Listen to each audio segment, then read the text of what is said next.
الحمد لله الحنان المنان الذي خلق الإنسان وعلمه البيان والصلاة والسلام على رسوله سيد الإنس والجان وعلى آله وأصحابه ذوي الخير والإحسان أما بعد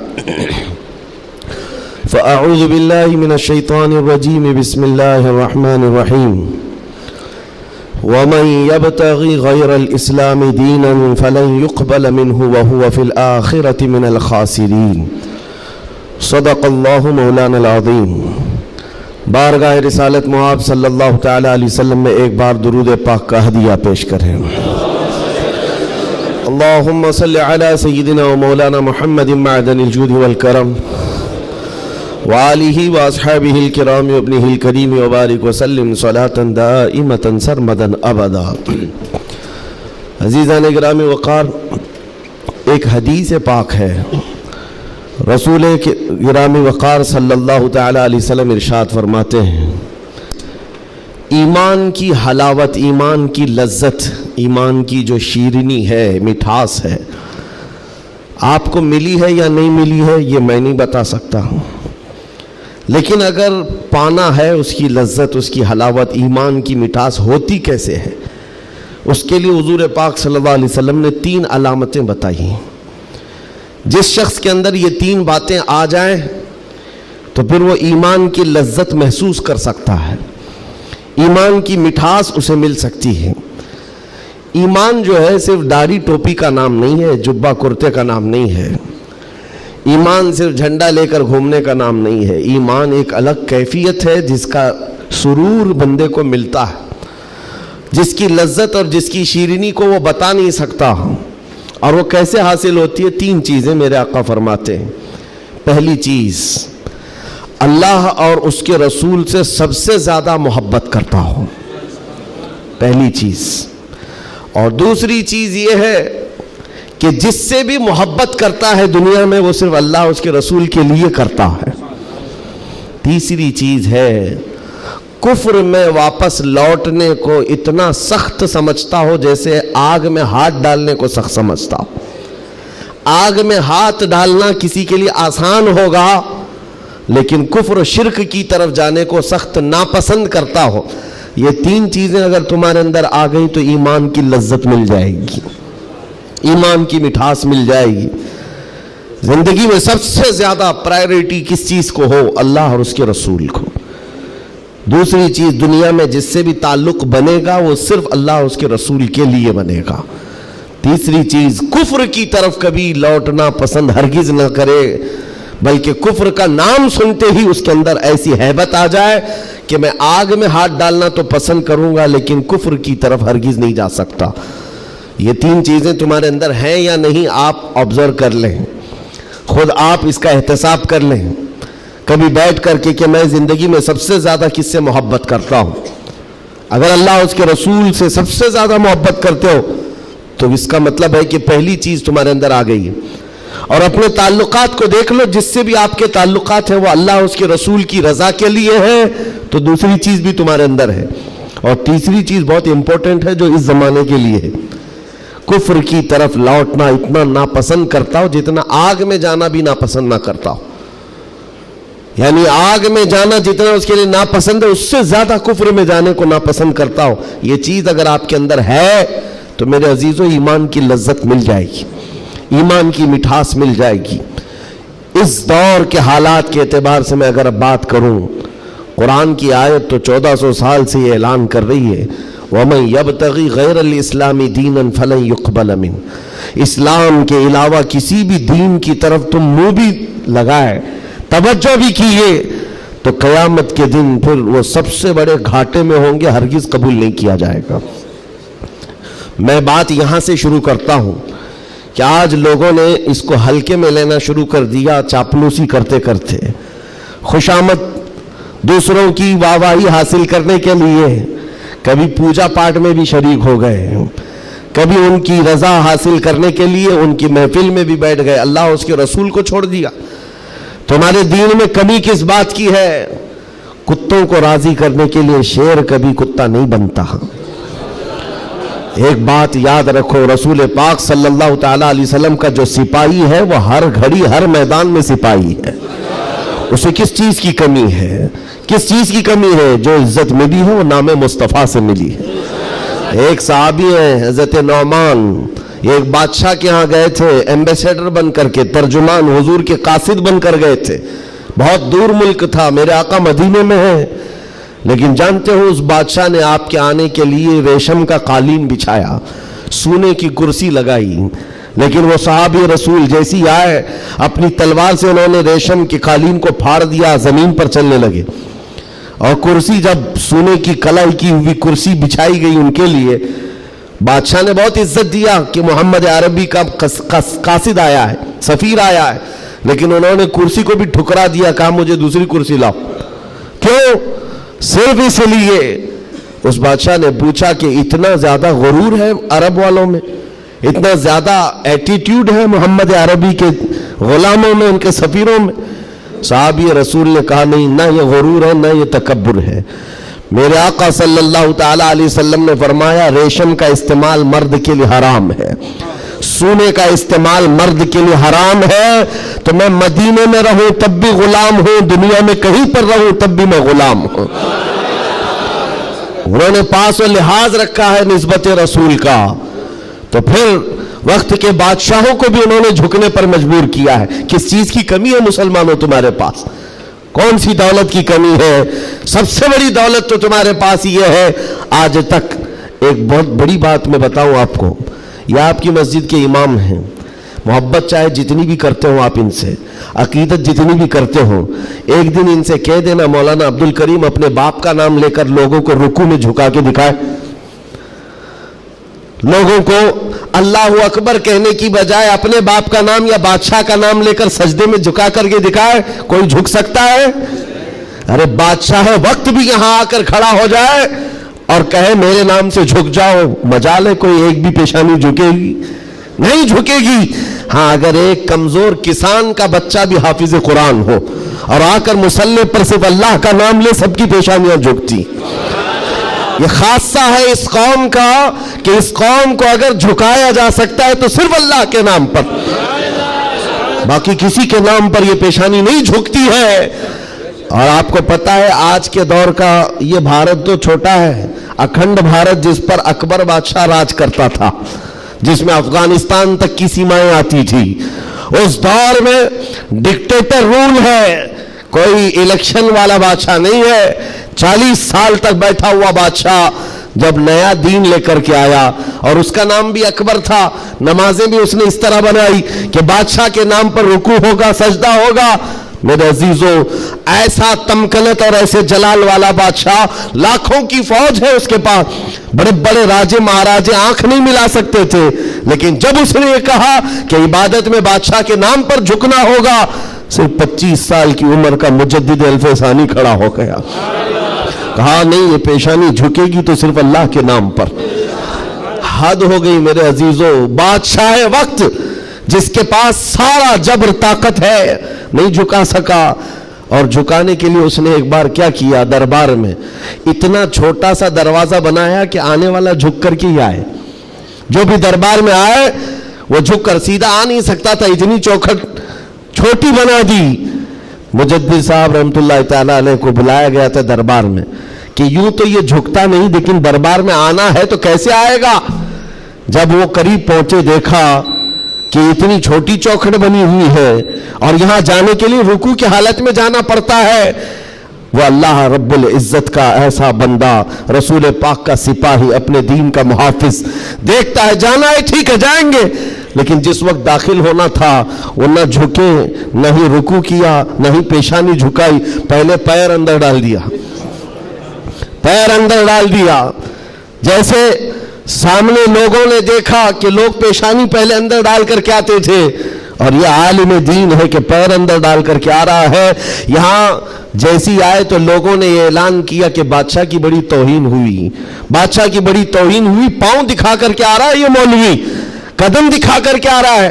آپ نے کہا بادشاہ کی توہین میں نے نہیں کی، بادشاہ نے خود اپنی توہین کروائی ہے. اسے خود پیر پسند تھے، اس لیے دروازہ چھوٹا کیا۔ عزیزان گرامی وقار، تمہارے پاس کس چیز کی کمی ہے؟ اللہ تعالیٰ نے یہ خصوصیت عطا کی ہے، یہ پیشانی کبھی کسی غیر کے سامنے نہیں جھکتی ہے، نہیں جھکتی ہے۔ کروڑوں کے سامنے تھوڑی طاقت و قوت کی پوجا کرنے والی یہ قوم نہیں ہے۔ آج ان کے پاس طاقت آئی تو ان کی پوجا کریں گے، ان کے پاس آئی تو ان کی پوجا کریں گے۔ قوم مسلم صرف اور صرف اللہ وحدہ لا شریک کی عبادت کرتی ہے۔ ہم رسول پاک سے بے پناہ محبت کرتے ہیں، لیکن عبادت نہیں کرتے رسول کی بھی۔ حضور پاک صلی اللہ علیہ وسلم کے دربار میں بھی عبادت نہیں کرتے، تعظیم ہے، عبادت صرف اللہ کی کرتے ہیں۔ یہ خاصہ کم ہے، اسی بات سے تو پوری دنیا کو کڑن ہے اور جلن ہے کہ یہ دنیا میں ایک واحد قوم ایسی ہے۔ مجھے بتاؤ، ان سب کو جھکنے کے لیے مورتیاں دیکھنا پڑتا ہے، ہاں عبادت کرنے کے لیے اپنے اپنے خداؤں کی صورت اور مورت بنائی ہوئی ہے۔ پوری دنیا میں کروڑوں مسجدیں ہوں گی، کسی بھی مسجد میں خدا کی کوئی تصویر ہے؟ کہیں کوئی تصویر بنائی گئی ہے اللہ کی کہ اسے دیکھنا ہوگا پھر جھکنا ہوگا؟ عیسائی ہوں کہ یہودی ہوں کہ ہندو ہوں کہ کوئی بھی قوم ہو، سبوں نے کچھ نہ کچھ مورت بنائی ہے۔ صرف یہ تنہا قوم ہے جو بنا دیکھے اللہ کی بارگاہ میں سجدہ کرتی۔ یؤمنون بالغیب، اللہ نے تعریف میں فرمایا ہے یہ غیب پر ایمان لانے والی جماعت ہے، اور جس کا ایمان ہی اتنا مضبوط ہے، خدا کو دیکھا کبھی نہیں اور جھکتے ہیں۔ آج تک امام صاحب کے پیجامے کو لے کر سوالات ہوتے رہے، امام صاحب کے آنے جانے کو لے کر سوالات ہوتے رہے، کوئی ایک بندہ بھی مجھے بتاؤ آ کر امام صاحب سے کہتا ہے ہر دن آپ جھکاتے ہیں، کبھی اللہ کو دکھاتے کیوں نہیں؟ کوئی نہیں پوچھتا۔ ہر ایک کو پتا ہے ہمارا ایمان ہی ہے غیب پر ایمان لانے والی قوم۔ عزیزان گرامی وقار، اب میں آگے بات کرتا ہوں۔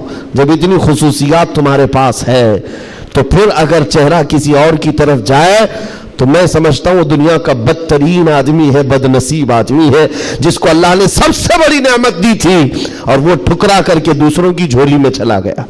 اسی لیے قرآن کہتا ہے وَمَن يَبْتَغِ غَيْرَ الْإِسْلَامِ دِينًا فَلَن يُقْبَلَ مِنْهُ، جو اسلام کے علاوہ کسی دوسرے دین کی طرف پھر گیا، قیامت کے دن ہرگز اسے قبول نہیں کیا جائے گا۔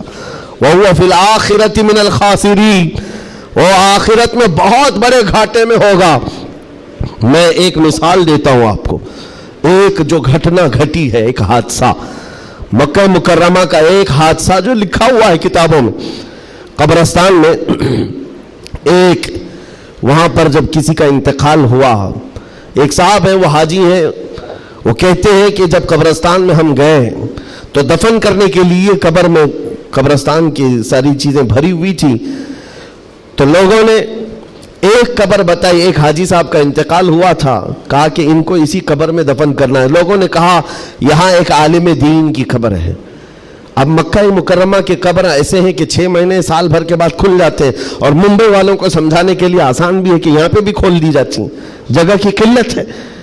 تو جب دفن کرنے کے لیے اس عالم دین کی قبر کھولی گئی تو وہاں وہ عالم دین نہیں ہے، وہ ایک جوان لڑکی سوئی ہوئی ہے، ایک نوجوان لڑکی ہے۔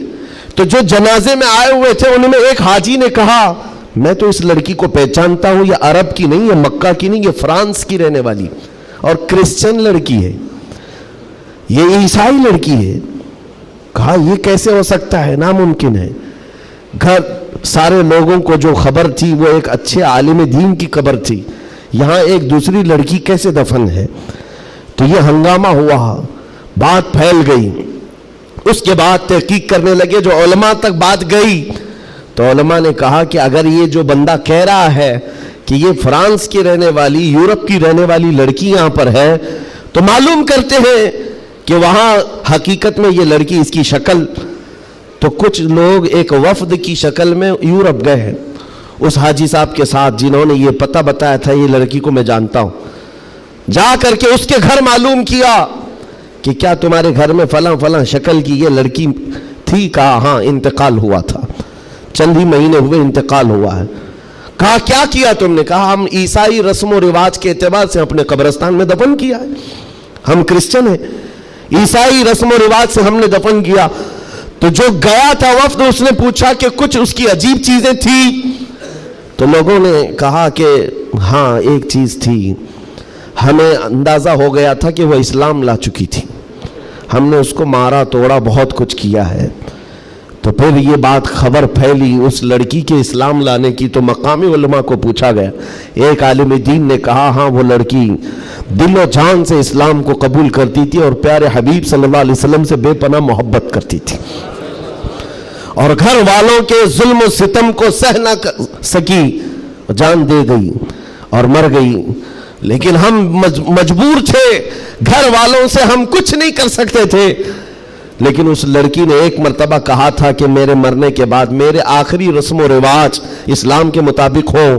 ہم نہیں کر سکے کیونکہ خفیہ طور پر وہ مسلمان تھی, ہم ایکشن نہیں لے سکتے تھے.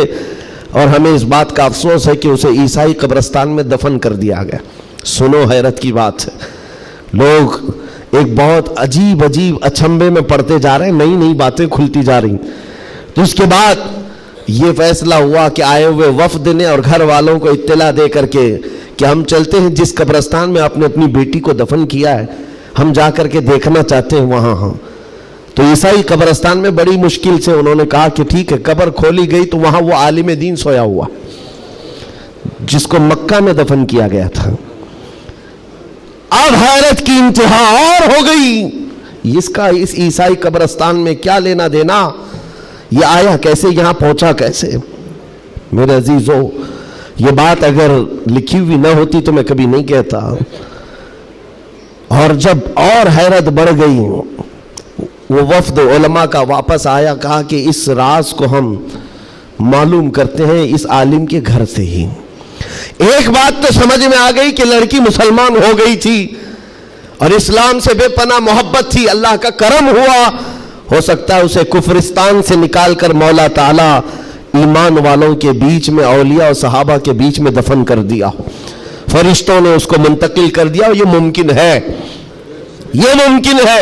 لیکن اس کے ساتھ کیا ہوا ہے, یہ مسلمانوں کے قبرستان سے کرسچن اور عیسائیوں میں کیسے آ گیا.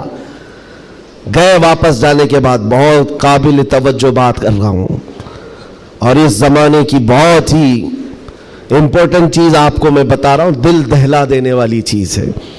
واپس آنے کے بعد اس عالم کے گھر گئے لوگ, اس کی بیوی موجود تھی جو بیوہ تھی. جا کر پوچھا کہ تیرے شوہر کے بارے میں ہمیں کچھ معلومات حاصل کرنی ہے. اس نے کہا بتائیے کیا ہے. کہا کہ کیسا تھا وہ. کہا اس کے اخلاق بہت اچھے تھے, اور نمازوں کی, کہا ایک نماز بھی قضا نہیں کرتا تھا, پابند تھا, لین دین میں سب چیزوں میں اچھا تھا. پھر بچا کیا, بیوی ساری چیزیں اچھی بتا رہی, مسلمان ہے. بیوی نے گھبرا کر پوچھا آخر اس کے بارے میں اتنی تحقیق کیوں کر رہے ہیں, آپ بتا سکیں. تو علماء نے کہا کہ بتانے کے لائق نہیں ہے, لیکن سن لو, تمہارا شوہر مکہ کے قبرستان میں نہیں ہے, عیسائیوں کے قبرستان میں ملا. اس کی قبر میں وہ موجود نہیں. وہ دھاڑے مار کر رونے لگی کہ ہائے کیا ہو گیا میرے شوہر کے ساتھ, وہ عیسائیوں کے قبرستان میں کیسے پہنچ گیا. اور جب اس کا غم میں کچھ افاقہ ہوا تو خاتون کہتی ایک بات ہے جو بات مجھے آج کہنا ہے, توجہ. عورت کہتی ایک بات ہے, میرا شوہر سب اچھا تھا, لیکن کیا ہے جانتے ہو, جب ہم لوگ رات کو سوتے یا جمع کرتے, غسل واجب ہوتا, تو ہر بار میرا شوہر ایک بات کہتا کہ عیسائیوں کے مذہب میں کتنا اچھا ہے کہ غسل واجب نہیں ہوتا. یہ ہمارے اسلام میں ہے کہ بار بار نہانا پڑتا ہے, عیسائیوں کے مذہب میں جو ہے جمع کرنے کے بعد غسل واجب نہیں ہوتا, کتنا اچھا ہے. یہ بات وہ کہتا تھا, تب میں اس کو ٹوکتی تھی کہ دین اسلام کے علاوہ کسی دوسرے مذہب کے متعلق مت کہا کرو. بار بار وہ یہ کہتا تھا, شاید یہ وجہ ہے کہ موت کے بعد اسے وہیں پہنچا دیا گیا جہاں کی وہ بات کرتا تھا. وَمَن يَبْتَغِ غَيْرَ الْإِسْلَامِ دِينًا فَلَن يُقْبَلَ مِنْهُ, قرآن کہتا ہے جو اسلام کے علاوہ دوسرے دین کی طرف منہ پھیرا ہرگز نہیں قبول کیا جائے گا. اور میرے آقا فرماتے ہیں من تشبہ بقوم فہو منہم, جس نے کسی دوسری قوم کی مشابہت اختیار کی, قیامت کے دن اسی قوم کے ساتھ اسے اٹھایا جائے گا, اسی قوم کے ساتھ اٹھایا جائے گا. مسلمانوں, آج ایمان مضبوط کرنے کا وقت آ گیا آپ کے. ہواؤں کو دیکھ کر, طوفانوں کو دیکھ کر آپ اپنے دین میں ذرا بھی لچک نہ لانا. کلمہ طیبہ پر اگر حملے ہونے لگے تو کیا تم اپنا کلمہ بدل لو گے؟ اذان سے اگر کسی کو نفرت ہونے لگی تو کیا اذان کے کلمے بدل لو گے؟ یہ دنیا اگر تم بدلنے